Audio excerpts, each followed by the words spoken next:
So let's get to the first. First of all, let's get to the big news. We were hounding you throughout the 5 weeks to tell us where you were going, and I guess the paper wasn't dry yet, so you wanted to hold back quite rightly. But tell us what your plans are for the season ahead. Yeah, well, just announced the other day was that I'll be racing in Euro Cup 3. So it's a Spanish-based championship which races all across Europe. It's the same chassis that we used in the Ctfroc Championship, that's just a slightly updated aero kit. And yeah, so I'll be racing in that series alongside Paolo Motorsport, and yeah, hopefully we can continue the momentum which we started with. So Palou Motorsport, obviously that's Alex Palou, the IndyCar champion extraordinaire. That's an interesting choice. Yeah, well, I mean, the team, it's obviously quite a new team. Only established when the Euro Cup 3 championship became a thing, which was 2 or 3 years ago. But, we've been looking at teams throughout the year, like in Euro Cup 3, and they've had some very strong development and they're putting a lot into it this season. And, that goal is to win. So hopefully we can do that with them. And how different will the car be to what you were driving for the 5 weeks? Well, I've done 2 days in the car. I did 2 days in December, and the car, it's not, it is different. There's a lot more aero, so like you're cornering quite a bit quicker. So there will be a bit of adapting to do in the driving I've got coming up, but yeah, it's just adapting as quick as I can. And what's the closest thing you would say? Is it closer to a Fracker? Is it closer to an F3? Is it closer to an F4? Where would you put it in between all of this? I'd say it's I'd say it's pretty similar to a Freca, just Right. a Freca with more aero. Okay. Well, listen, I've got to go back.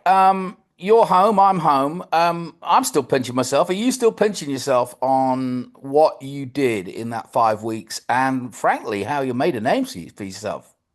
Yeah, now like I've actually had the opportunity to look back at it because like during the 5 weeks everything's a bit full on, but coming back home, having a bit of time to like reflect and think of it, it's sort of sunk in now, and it's a pretty cool feeling. Like vice champion of the CT Frog Championship, rookie champion. It's all pretty cool.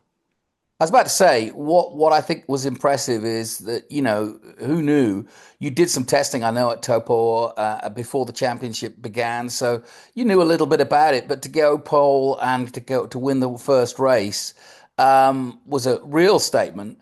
But then your other wins and your other sort of performances were equal to that. Doesn't matter necessarily, but when you're in the nitty gritty, like your win in Highlands was by a country mile. And do you feel like you ticked all the boxes when it came to driving in different conditions and achieving different things at different times? Yeah, well, obviously, we had the Poland win on debut in Taupo, which was very special. First time racing on home soil, so that was pretty cool. And then we had our win in Manfield, which was in wet conditions, and we pulled a 14-second lead, which was a pretty statement drive. But yeah, we showed it wasn't just a one-off. I think quite a few people thought that after race one in Taupo, just because I didn't really have a name out there, so people were like, oh, it's just a fluke, it's just not going to happen again. But we stayed at the front all season, and we ended up finishing second in the championship. So I think we proved quite a few people wrong there.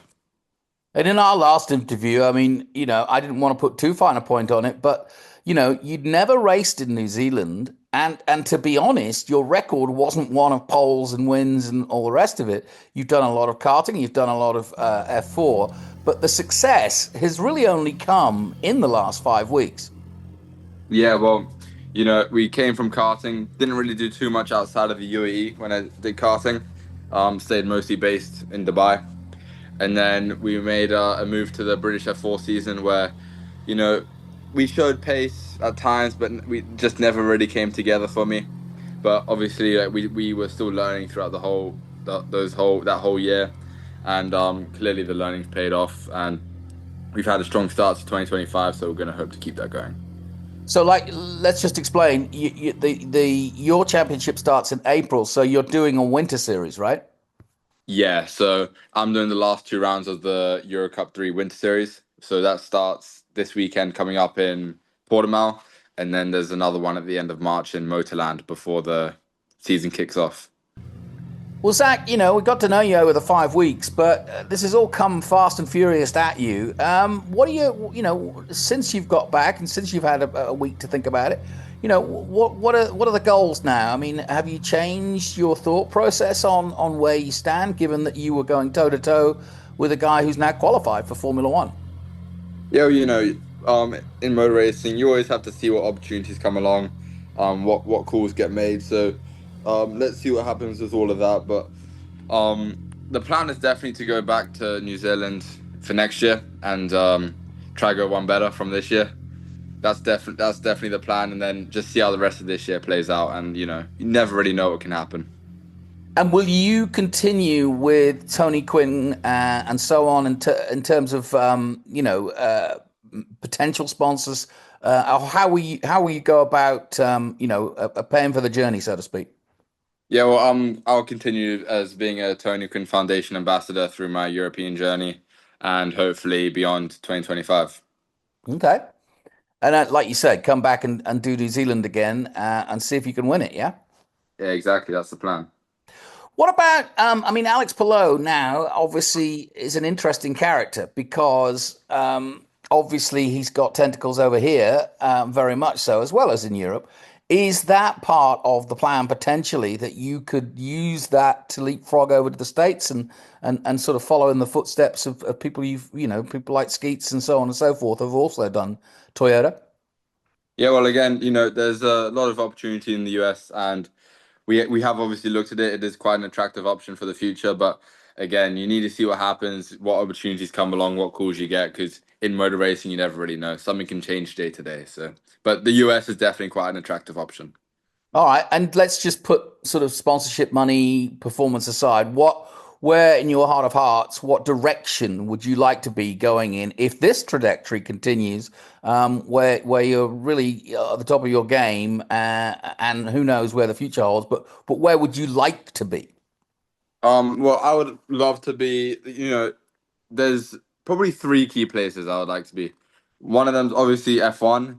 The other one would be IndyCar would be a really cool option for me. And the World Endurance Championship. I've always loved endurance racing. I run like a small like karting endurance team over here in Dubai with my mates. And we do that like on the weekends. So I really like endurance racing. I have like quite a big heart for it. So we'll see what happens. But yeah. And just for a word about the Middle East and about that part of the world, I've been watching it grow. I was one of the first to go to Lusail and do superbikes there in Qatar.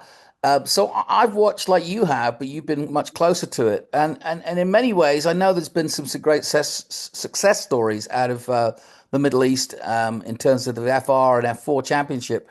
But would you say that we're now, there is opportunity from carts through to really nurture talent like yourself, and I'm sure many others that you could probably point me to that you card against, that are now starting to sort of find their way on the international scene?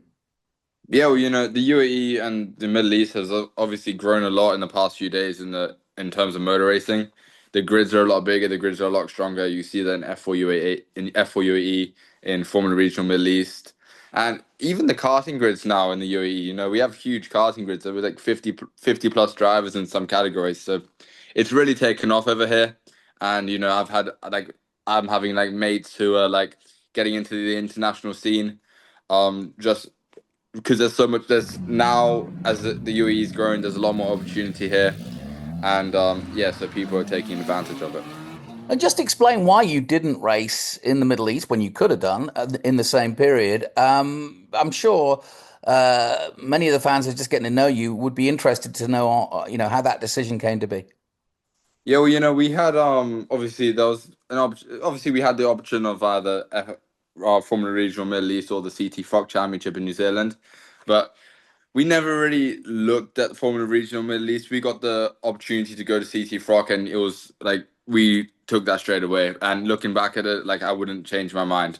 The Ctfroc Championship, the way it's run is phenomenal. The quality of drivers is phenomenal, and even like you look at the history of the championship, the drivers which have gone through it, and it's got a pretty good track record. So it was a very attractive option to me, and obviously, being a Kiwi to be able to race on home soil in New Zealand, it's something I've always wanted to do.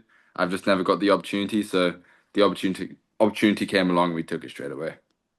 I got an interesting one because I've kind of spoken to most of the other drivers about this, but the arrival of Lindblad was both a curse and a blessing, I would say, for you as a driver and for all the other 16 drivers that were there, because we all knew as soon as it was announced in December that this guy was, if nothing else, a chosen Red Bull driver by Helmut Marko personally to come down and get super license points, which is, such a different juxtaposition to those like yourself who are just trying to make a name for themselves. Yes, you want super license points, but we all knew that he would be favourite. But it's turned out in many ways to give you more standing, given the fact that if he hadn't been there, perhaps the competition wouldn't have been as high, and it wouldn't have given you the recognition that you kind of able to get. Yeah, well, I mean, you can look at it in the way where I finished second in the championship tour. Maybe if he wasn't there, like I could have won the championship. But then you also look at it like, there was races where like especially the first like in Talpo and Hamptons where we're giving him a good run for his money, and performances like that, they show that you can do it. And if he wasn't there, maybe like people wouldn't recognize you as much as if he was there. So for him to be there, I feel like I definitely gained a lot more recognition. You have more people watching, you have more people seeing what you're doing. So yeah, I thought it was quite good that he ended up coming, and it was very good for the championship, obviously. Besides Lindblad, who did you enjoy racing against, stroke, respect racing with, and think as somebody we should all watch for the future, like yourself? I mean, I had some good tussles with Will Brown throughout the year, but me and Nikita also had a couple close battles throughout, which was obviously a lot of fun, and it was pretty close between me and him at the end, so it came down to the wire. Yeah, you might find yourself chasing him in Indy Next or IndyCar down the line. I think he's got a big future. Yeah, exactly. Let's see what happens. Well, listen, to finish this off, let's just remind everybody what you're doing and shout out your socials so people can follow you. And again, just reiterate what the announcement is since you've got runner up and rookie of the year in Toyota. So what's next for Zack Scoular? Yeah, well, I'll be competing in the Euro Cup 3 Championship in 2025 with Palo Motorsport. So that kicks off in May. And yeah, everything you will be able to be followed through my Instagram, which is Zack.Scholar. And yeah, so that's the only socials I have. And hopefully we can continue the form that we started 2025 with and see what happens. Well, welcome to the very elite group of Kiwis that are, absolutely stumping it on an international basis. Is there one Kiwi that growing up would have said, that's the guy I want to be like him? I mean, well, obviously I'm only 17. So like from probably when I was probably like 5, 6 years ago, like I saw like Liam competing in the Ctfroc Championship. Well, it was TRS back then, but like I saw him, like I saw that move he did on Armstrong, and yeah, I've always had an eye on him, and when he went to Formula Two, like I always thought he had the potential, and then he ended up making it. So he's definitely a driver which I've always like been looking at, and I always look up to. So you're going to enjoy the 25 season just as much as everybody else in Formula One. Yeah, exactly. Well, listen, Zack, it's been a pleasure talking to you and pleasure spending some time with you. I'm so happy for what you've achieved and where you're going next. Please keep us informed. The door's always open. You're welcome to share your results right from the get-go. We'll be following you, especially as we hope to see you again at Toyota next season. Yeah, exactly. Sounds good. Thank you.